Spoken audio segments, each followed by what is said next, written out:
नमस्कार दोस्तों, आपका स्वागत है हमारे यूट्यूब चैनल जिसका नाम है BEd class bye Anand Raj. अगर आपने हमारे यूट्यूब चैनल को सब्सक्राइब न किया हो तो सब्सक्राइब कर दें और इस बेल आइकन को दबाना ना भूलें कि सबसे पहले हमारा वीडियो आप तक पहुंच सके। हेलो फ्रेंड, मैं आनंद राज।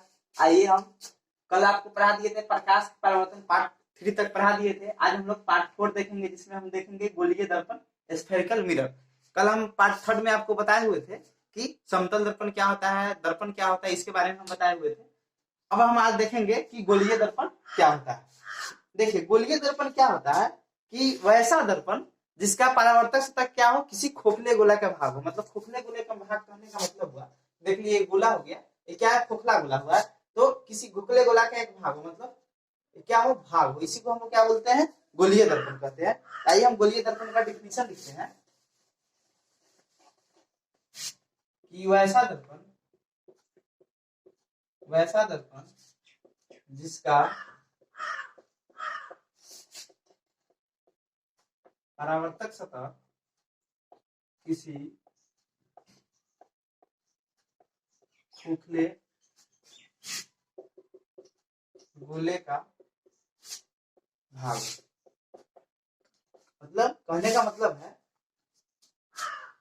किसी खोखले गोले का एक भाग, मतलब कहने का मतलब है कि वैसा दर्पण जिसका परावर्तक सतह हम कल भी बताए थे, रिफ्लेक्टिंग सरफेस उसे कहते हैं जिस पर प्रकाश पड़ने के बाद क्या होती है, परावर्तित हो जाती है। इसी को हम लोग क्या बोलते हैं, रिफ्लेक्टिंग एनर्जी। ऐसे भी बोल सकते हैं कि वैसा सतह जिससे प्रकाश का परावर्तन होता है उसी को क्या बोलते हैं, परावर्तक सतह बोलते हैं, रिफ्लेक्टिंग सरफेस कहते हैं। तो वही बोला गया है कि वैसा दर्पण जिसका परावर्तक सतह क्या हो, किसी खोखले गोले का एक भाग हो, इसी को हम लोग क्या बोलते हैं, गोलीय दर्पण कहते हैं। देखिए, गोलीय दर्पण दो प्रकार का होता है।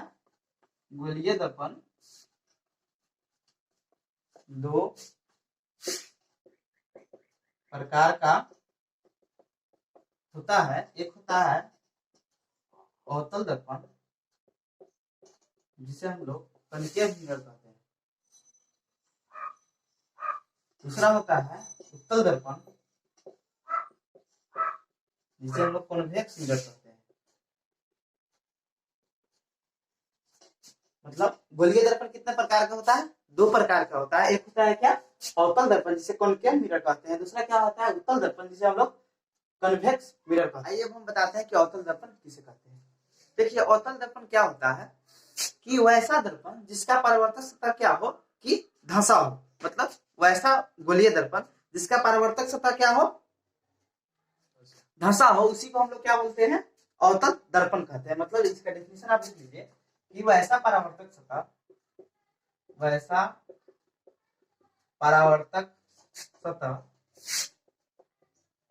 जिसका वैसा दर्पण, देखिए वैसा दर्पण, लिखिए वैसा दर्पण जिसका परावर्तक सतह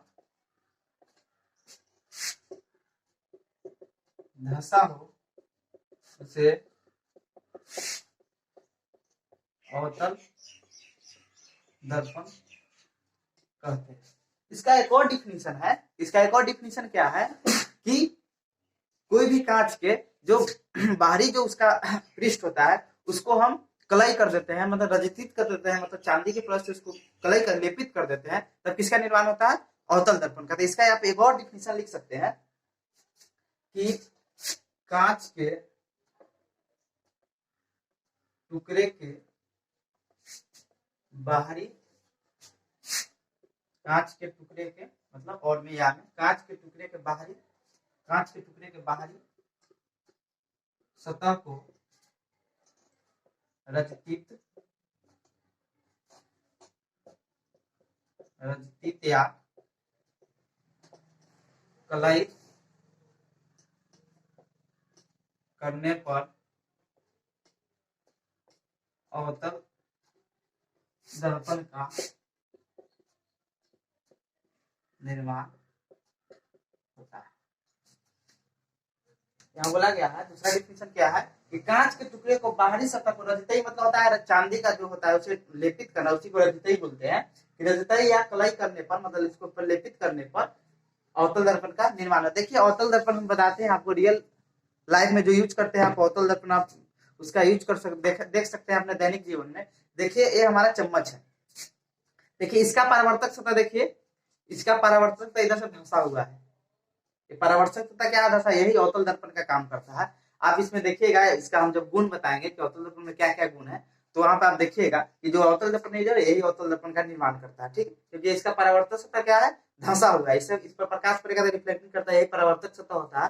देखिए यही क्या है, हम लोग का अवतल दर्पण है। जो चम्मच है वही हम लोग का क्या होता है, जो उसका जो भीतरी तल होता है वही हम लोग का अवतल दर्पण का कार्य करता है।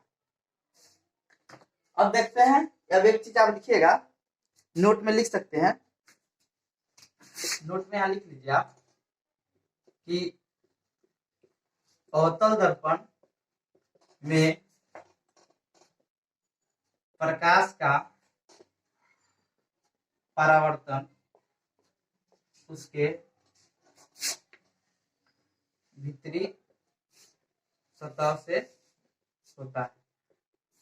मतलब जो अवतल दर्पण होता है उसमें प्रकाश का जो परावर्तन होता है उसके भीतरी सतह से होता है। देखिए मान लीजिए, यहाँ देखिए हम बताते हैं, यहाँ अवतल दर्पण का चित्र बनाते हैं। मान लीजिए ये क्या हो गया, कलई किया हुआ भाग हो गया, एक क्या हुआ लिख देते हैं, कलई किया हुआ भाग, ये वाला भाग हो गया परावर्तक सतह। जो भीतरी भाग है, भीतरी जो भाग है इसे कहेंगे परावर्तक सतह, परावर्तक सतह। देखिए इधर से प्रकाश आएगा ना, ये वाला प्रकाश आएगा, तो ऐसे इसके भीतरी सतह से क्या होगा, परावर्तन होगा प्रकाश का। यही बोला जा रहा है कि नोट में कि अवतल दर्पण में प्रकाश का परावर्तन उसके भीतरी सतह से होता है। यही कहना चाह रहा है कि देखिए जो अवतल दर्पण बना है अवतल दर्पण है, और क्या है इसका देखिएगा परावर्तन सतह क्या हुआ, धंसा हुआ है। क्या है, धंसा हुआ है। यही इसका एक कौन है, अवतल दर्पण है। तो देखिए अवतल दर्पण से जो प्रकाश का परावर्तन हो रहा है किससे हो रहा है, उसके भीतरी सतह से हो रहा है। अवतल दर्पण का एक फिगर भी बना सकते हैं, ऐसे इसको ड्रॉ कर सकते हैं। अवतल दर्पण का एक फिगर ऐसे आप ड्रॉ कीजिए, ऐसे कर लीजिए। तो ये क्या होगा, कलई किया हुआ भाग हो गया, इसको बोलते हैं कलई किया हुआ भाग, इसको लिख सकते हैं कलई किया हुआ भाग। इसको हम बोलते हैं परावर्तक सतह, परावर्तक सतह नीचे लिख लीजिए, यही अवतल दर्पण है। ऐसे आप एक फिगर ड्रॉ कर सकते हैं। ये क्या है, अवतल दर्पण। अब देखते हैं कि उत्तल दर्पण क्या होता है। आइए हम लोग अब उत्तल दर्पण देखते हैं कि उत्तल दर्पण क्या होता है। उत्तल दर्पण जिसे हम लोग कॉन्वेक्स मिरर बोलते हैं। देखिए उत्तल दर्पण क्या होता है कि वैसा दर्पण जिसका परावर्तक सतह क्या हो, उभरा हुआ हो। मतलब देखिए यहाँ पर जो ए है, ए वाला जो होता है ये उत्तल दर्पण का कार्य करता है। इसका गुण जब बताएंगे तो आप भी वहां जाइएगा तो आपको मालूम चलेगा क्यों इसको उत्तल दर्पण बोलते हैं। देखिए जो ए वाला है ना, ए वाला पार्ट जो चम्मच का जो बाहरी जो होता है उभरा हुआ है, यही उत्तल दर्पण का हम लोग का कार्य करता है। ए वाला जो धंसा हुआ है किसका करता है, पहले ही बता दिए हैं कि अवतल दर्पण का कार्य करता है। तो आप तो इसका क्या परावर्तक सतह क्या है, उभरा हुआ है। तो वही बोला जा रहा है, यहाँ पर आप डेफिनेशन लिख सकते हैं उत्तल दर्पण का, वैसा दर्पण जिसका परावर्तक सतह उभरा हुआ हो उसे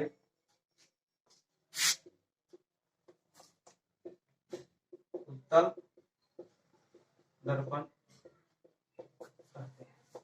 डिफरेंस क्या हो गया कि वैसा दर्पण जिसका परावर्तक सतह क्या हो, उभरा हुआ हो, उसी को क्या बोलते हैं, उत्तल दर्पण कहते हैं। या इसका एक और डिफिनेशन लिख सकते हैं कि कांच के टुकड़े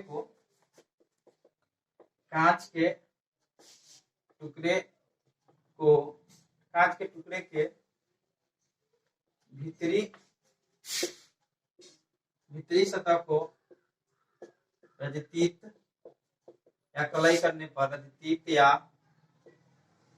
रजतीत या कलई करने पर उत्तल दर्पण का निर्माण होता है। कांच का टुकड़ा होगा जो उसका भीतरी सतह होगा, उसको हम कलई कर देंगे तो किसका निर्माण होगा, उत्तल दर्पण का। उत्तल दर्पण में एक नोट करके आप लिख सकते हैं। जैसे हम उत्तल दर्पण का फिगर बना देते हैं यहाँ पे।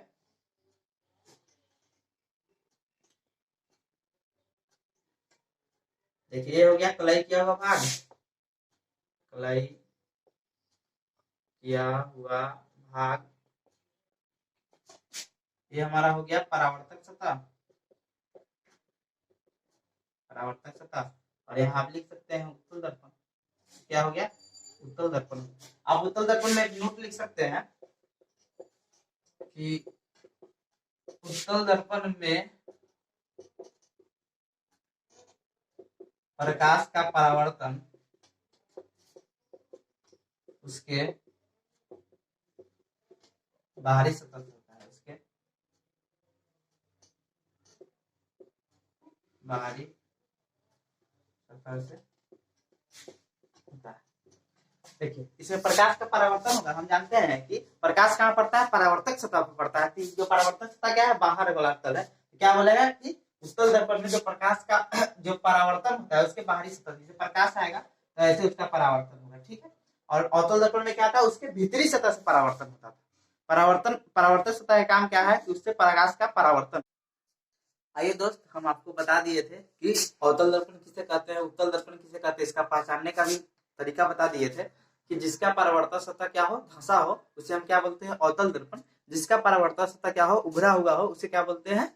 उत्तल दर्पण। और जिसका परावर्तक सतह क्या हो? समतल, उसे क्या बोलते हैं? समतल दर्पण। इसे देख लीजिए, यहाँ पर हम दिखाते हैं, आप घर पर भी देख सकते हैं कि अवतल दर्पण क्या होता है, उत्तल दर्पण क्या होता है। देखिए इसे हम अवतल दर्पण कहते हैं। देखिए इसका परावर्तक सतह क्या हुआ? धंसा हुआ है, इसीलिए इसको अवतल दर्पण बोलते हैं। इधर जो है, जो चम्मच का जो उभरा हुआ भाग है, इसका परावर्तक सतह क्या उभरा हुआ है, इसे हम क्या बोलते हैं? समतल, सॉरी, उत्तल दर्पण। और जो आपके घर में जो ऐनक होता है, जो ऐनक होता है, उसे हम क्या बोलते हैं? समतल दर्पण। तो आप तीनों दर्पण को देख लीजिएगा, आपको पता चल जाएगा कि उसका गुण क्या है। हम आगे गुण भी बताएंगे, जब दोनों में अंतर बताएंगे तो आपको दोनों का क्या क्या गुण है, क्या क्या प्रॉपर्टी है, ये हम आगे बताएंगे। आइए आज हम अब देखते हैं कि गोलीय दर्पण से संबंधित पद, मतलब गोलीय दर्पण से संबंधित कुछ पद है जो उसके यूज होता है। जैसे आप निकालिएगा 1 = r/2, इसमें बहुत ज्यादा जरूरी पड़ता है इसका, ये चीज जानिएगा। देखिए पहला इसमें आता है ध्रुव, जिसे हम लोग पोल कहते हैं। पोल क्या होता है? गोलीय दर्पण की परावर्तक सतह का मध्य बिंदु ध्रुव कहलाता है। मतलब गोलीय दर्पण, मान लीजिए कोई भी हम गोलीय दर्पण लेते हैं, उत्तल या अवतल में से हम कोई ले सकते हैं। मान लीजिए हम अभी अवतल लेते हैं, मान लीजिए अवतल लेते हैं, देखिए इसका परावर्तक सतह क्या हुआ है? उभरा हुआ। हम इसका बाहरी सतह को क्या कर दिए? कलई कर दिए।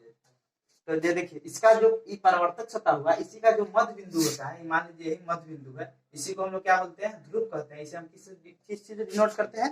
पी से डिनोट करते हैं। तो वही बोल रहा है कि गोलीय दर्पण की परावर्तक सतह का मध्य बिंदु ध्रुव कहलाता है। देखिए ये गोलीय दर्पण हुआ, मतलब एक क्या है? अवतल दर्पण, उसी का भाग है। गोलीय दर्पण का एक प्रकार है, ये अवतल दर्पण है। इसका जो मध्य बिंदु है, इसी को क्या बोलेंगे? पी बोलेंगे। पी है, इसी को हम लोग क्या बोलते हैं? मध्य बिंदु बोलते हैं। दूसरा है वक्ता केंद्र। देखिए वक्ता केंद्र क्या होता है? जिसे हम लोग इंग्लिश में बोलते हैं रेडियस ऑफ कर्वेचर। देखिए गोलीय दर्पण जिस गोले का बना हुआ, उसका जो केंद्र होता है, उसी को हम लोग क्या बोलते हैं? उसी को हम लोग वक्ता केंद्र बोलते हैं। मान लीजिए कि गोला बना हुआ होगा, इसका जो सेंटर होगा यहाँ पे होगा, यही मान लीजिए क्या हो गया हमारा? वक्ता केंद्र हुआ। इसे हम किस चीज से डिनोट करते हैं? सी से करते हैं। तो इसका डिफिनेशन क्या हुआ है? वक्ता केंद्र का रेडियस ऑफ कर्वेचर का है गोलीय दर्पण जिस गोले का बना होता है, उसके केंद्र को हम लोग क्या बोलते हैं? वक्ता केंद्र कहते हैं। इसे सी से डिनोट करते हैं। हम यहाँ सी से क्या कर दिए? डिनोट कर दिए। आगे हम देखते हैं कि वक्ता त्रिज्या क्या होता है। लिखा हुआ रेडियस ऑफ कर्वेचर कि ध्रुव एवं वक्ता केंद्र के बीच की दूरी को क्या बोलते हैं? वक्ता त्रिज्या बोलते हैं। क्वेश्चन पूछा गया ऑब्जेक्टिव में कि वक्ता त्रिज्या किसे कहते हैं? तो ध्रुव एवं वक्ता केंद्र के बीच की दूरी को वक्ता त्रिज्या कहते हैं। देखिए ये क्या हुआ? ध्रुव हुआ और ये क्या हुआ? वक्ता केंद्र हुआ। इसके बीच की दूरी को क्या बोलेंगे हम लोग? तो इसका बीच की दूरी होगा, इसी को हम लोग क्या बोलेंगे? इसे हम वक्ता त्रिज्या को हम आर से डिनोट करते थे, हम यहाँ आर लिख दिए। आइए अब देखते हैं अगला है प्रधान अक्ष या मुख्य अक्ष, जिसे हम लोग प्रिंसिपल एक्सिस बोलते हैं। इसका डिफिनेशन है कि ध्रुव एवं वक्ता केंद्र को मिलाने वाली सरल रेखा को प्रधान अक्ष या मुख्य अक्ष कहते हैं। देखिए ये ध्रुव हुआ और ये क्या हुआ? वक्ता केंद्र हुआ। इसी को मिलाने वाली जो सरल रेखा है, इसी को हम लोग क्या बोलते हैं? इसी को हम लोग मिलाने वाली जो रेखा है, इसी को हम लोग क्या बोलते हैं? प्रधान अक्ष या मुख्य अक्ष। तो क्या होगा? पीएक्स हो गया। तो यहाँ पर क्या हो गया? यहाँ पर लिख सकते हैं कि पीएक्स चित्र में मुख्य अक्ष या प्रधान अक्ष है, मुख्य अक्ष या प्रधान अक्ष है। तो आप जिस 3 चीजें हम अभी 4 चीज बताए कि जो परावर्तक सतह होता है, जिस गोलीय दर्पण मतलब जो गोलीय दर्पण का जो परावर्तक सतह होता है उसका जो मध्य बिंदु होता है उसी को हम लोग क्या बोलते हैं, ध्रुव बोलते हैं। और गोलीय दर्पण जिस गोले का बना होता है उसका जो केंद्र होता है उसी को हम लोग क्या बोलते हैं, वक्ता केंद्र बोलते हैं। और फिर तीसरा हम बताए थे कि वक्ता केंद्र और ध्रुव के बीच की जो दूरी होती है उसी को हम वक्ता त्रिज्या बोलते हैं, जिसे आर द्वारा करते हैं। और मुख्य अक्ष या प्रधान अक्ष उसे कहते हैं कि जब गोलीय दर्पण वक्ता केंद्र और ध्रुव को जो मिलाने वाली जो सरल रेखा होती है उसी को हम लोग क्या बोलते हैं, मुख्य अक्ष या प्रधान अक्ष बोलते हैं। आपको हम बता दिए थे कि ध्रुव किसे कहते हैं, वक्ता केंद्र किसे कहते हैं, मुख्य अक्ष क्या होता है और वक्ता त्रिज्या क्या होता है। आइए हम आगे देखते हैं कि मुख्य फोकस, इसी को हम लोग फोकस भी बोलते हैं, इसको इंग्लिश में प्रिंसिपल फोकस बोलते हैं। आइए हम इसके बारे में जानते हैं क्या होता है। देखिए लिखा हुआ है डेफिनेशन कि मुख्य अक्ष के समानांतर आपतित किरणें दर्पण से परावर्तन के बाद जिस बिंदु पर मिलती है। देखिए गोलीय दर्पण 2 प्रकार का होता है, एक होता है अवतल दर्पण, एक होता है उत्तल दर्पण। तो अवतल दर्पण में कोई चीज मिलते है एकदम एक्चुअल वहां पर मिलती है, इसलिए अवतल दर्पण में क्या लिखे, बिंदु मिलती है या मिलती हुई प्रतीत होती है किसमें, उत्तल दर्पण में। उसी को हम लोग क्या बोलते हैं, मुख्य फोकस। जब गोलीय दर्पण का आपको पूछेगा कि मुख्य फोकस किसे कहते हैं, इसमें से आप कोई लिख सकते हैं, लेकिन आपसे जब पूछेगा कि अवतल दर्पण का मुख्य फोकस बताइए तो आपको डिक्शनरी लिखना होगा कि मुख्य अक्ष के समानांतर आपतित किरणें दर्पण से परावर्तन में जिस बिंदु पर मिलती है इतने लिखना होगा, उसी को क्या बोलते हैं, मुख्य फोकस बोलते हैं। और उत्तल दर्पण का पूछेगा तो आपको बताना होगा मुख्य अक्ष के समानांतर आपतित किरणें दर्पण से परावर्तन का जिस बिंदु पर मिलती हुई प्रतीत होती है उसी को क्या बोलते हैं, उत्तल दर्पण का मुख्य फोकस बोलते हैं। ये चीज आप समझ गए होंगे। देखिए हम देखते हैं ये हम लोग का क्या होता है, मुख्य फोकस होता है। तो वही बोला जा रहा है कि मुख्य अक्ष के समानांतर आपतित किरण, देखिए मुख्य अक्ष के समानांतर है, आपतित किरण हो रहा है मुख्य अक्ष के समानांतर और परावर्तन के बाद जिस बिंदु पर मिलता है। देखिए यहाँ पर हम जिसे अवतल दर्पण लिए हुए हैं, इसीलिए एक बिंदु पर हमको मिलाना है एक केवल, जिस बिंदु पर मिलेगा इसी को हम लोग क्या बोलते हैं, फोकस बोलते हैं, जिसे हम लोग एफ से निरूपित करते हैं। देखिए इसे हम एस से सूचित करते हैं। तो समझ गए होंगे कि मुख्य फोकस क्या होता है कि मुख्य अक्ष के समानांतर, देखिए ये मुख्य अक्ष है हम लोग का, मुख्य अक्ष के समानांतर आपतित किरणें परावर्तन के बाद जिस बिंदु पर मिलती है उसी को क्या बोलते हैं, मुख्य फोकस बोलते हैं। ये चीज समझ गए होंगे। आगे हम देखते हैं कि फोकस दूरी क्या होता है। देखिए फोकस दूरी का देखने देगा, ध्रुव एवं फोकस के बीच की दूरी को फोकस दूरी कहते हैं। देखिए हम लोग का एक ध्रुव होता है और एक फोकस होता है, इसके बीच का जो दूरी है इसी को हम लोग क्या बोलते हैं, फोकस दूरी, जिसे हम लोग छोटा एफ से सूचित करते हैं। ये चीज हो गया कि फोकस दूरी का फोकल लेंथ का डिफिनेशन हो गया कि ध्रुव एवं फोकस के बीच की दूरी को फोकस दूरी कहते हैं। इसी समझ गए। इसे एफ से आप देखते हैं दर्पण का द्वार, एपर्चर ऑफ मिरर। देखिए दर्पण का द्वारक, द्वारक से ही पता चला कि द्वार के बारे में बोला जाए।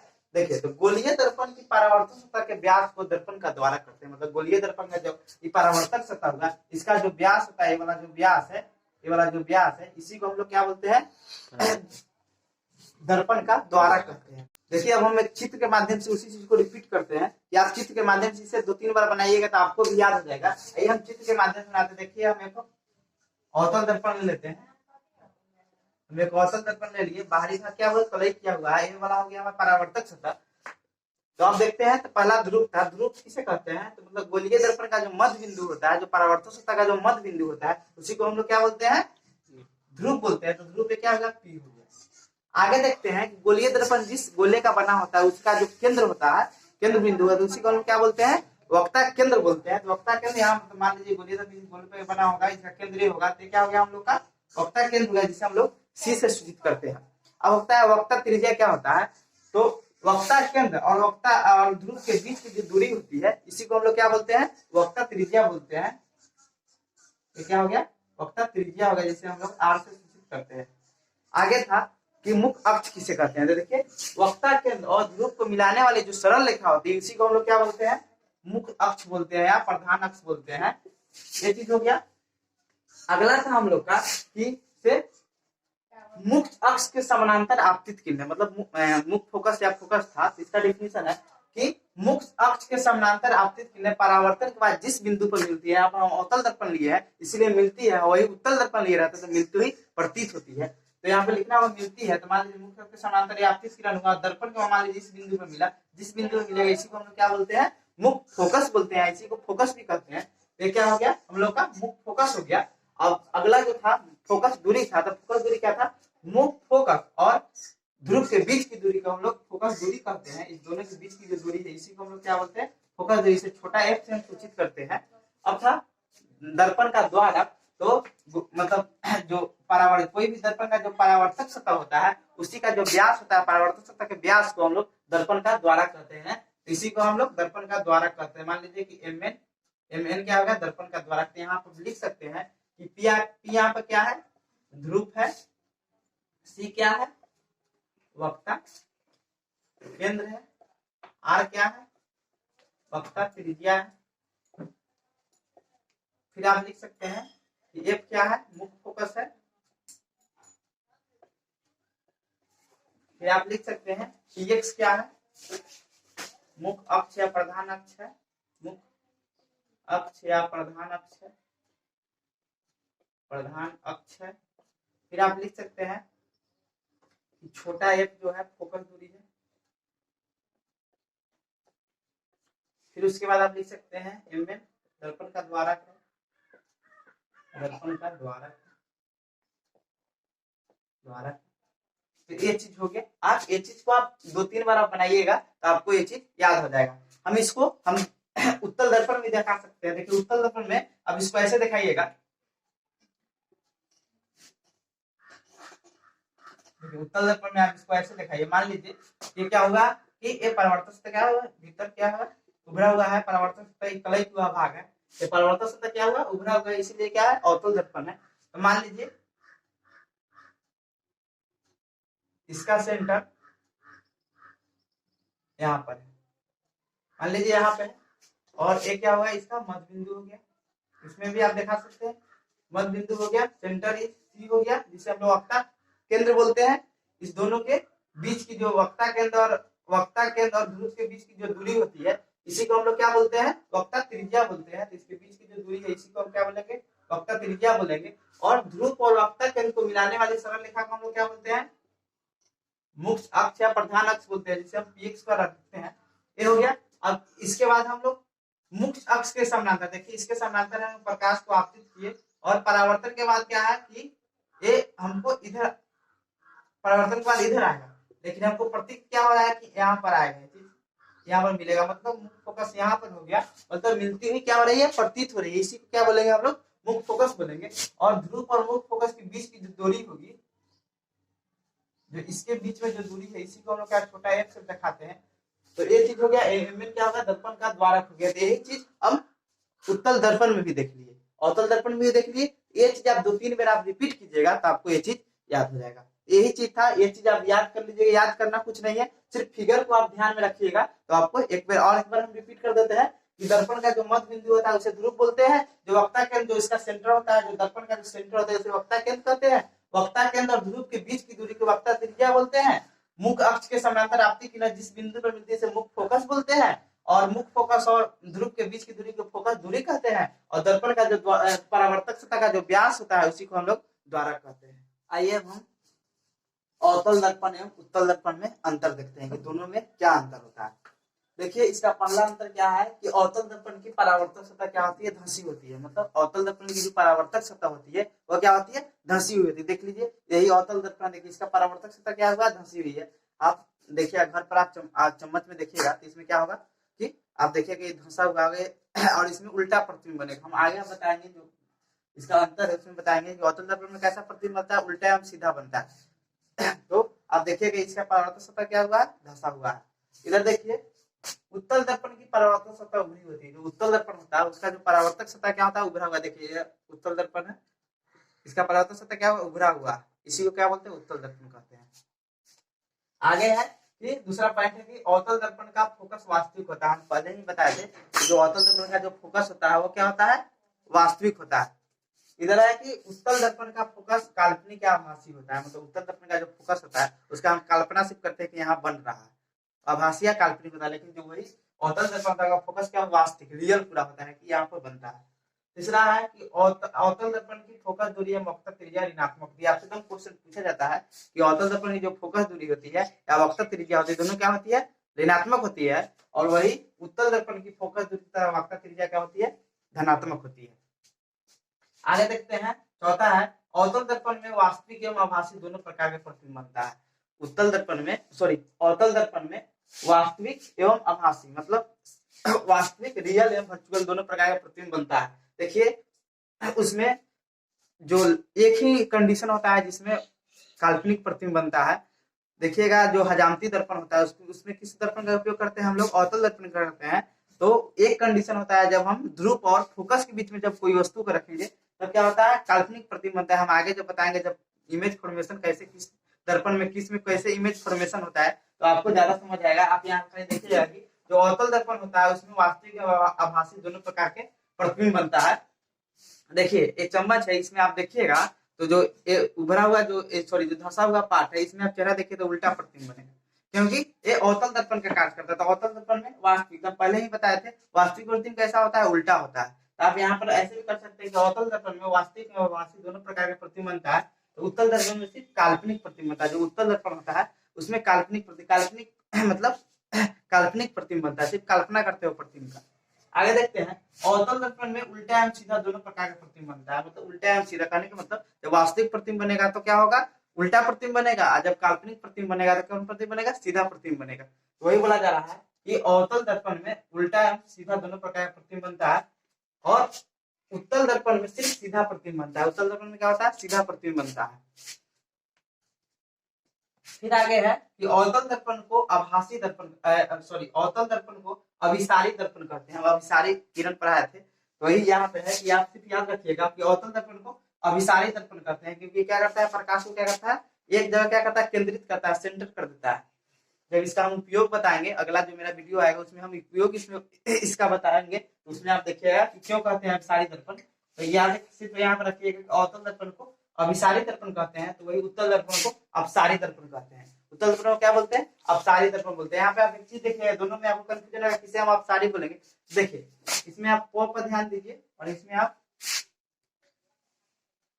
भी भ पर ध्यान दीजिए। देखिए अवतल दर्पण 4 अक्षर का है, उत्तल 3 अक्षर का है। जो ए अवतल हम लोग का 4 अक्षर का, याद रखिएगा पहले पप्पो में पहले कौन आता है, प आता था, पहले छोटा है तो पहले छोटा वाला होगा, तो ऐसे भी याद कर सकते हैं। और इधर देखिए ये 4 अक्षर का था, पहले भ लास्ट में आता है, तो अब ऐसे भी याद रख सकते हैं कि ये बाद में आएगा और ये पहले आया था।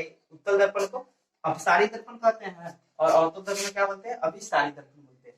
लास्ट है कि अवतल दर्पण में प्रकाश का परिवर्तन उसके भीतरी सतह से होता है। देखिए ये अवतल दर्पण हम लोग का है, ये हम लोग क्या होगा, अवतल दर्पण होगा। इसमें प्रकाश का परिवर्तन क्या होता है, उसके भीतरी सतह से होता है। तो वही उत्तल दर्पण में प्रकाश का परिवर्तन उसके बाहरी सतह से होता है। ये हम लोग का उत्तल दर्पण है। देखिए इसमें प्रकाश का परिवर्तन क्या होता है, उसके बाहरी सतह से होता है। तो ये चीज हम लोग को हो गया। अब हम अगला वीडियो हम लोग का आएगा, उसमें हम बताएंगे कि अवतल दर्पण उत्तल दर्पण के क्या उपयोग है, फिर उसके बाद उसमें इमेज कैसे फॉर्मेशन होता है, कैसे बनता है, कि अनंत पर रखेंगे तो कहाँ प्रतिबिंब बनेगा। ये चीज हम अगला वीडियो जो हमारा पार्ट 5 आएगा उसमें हम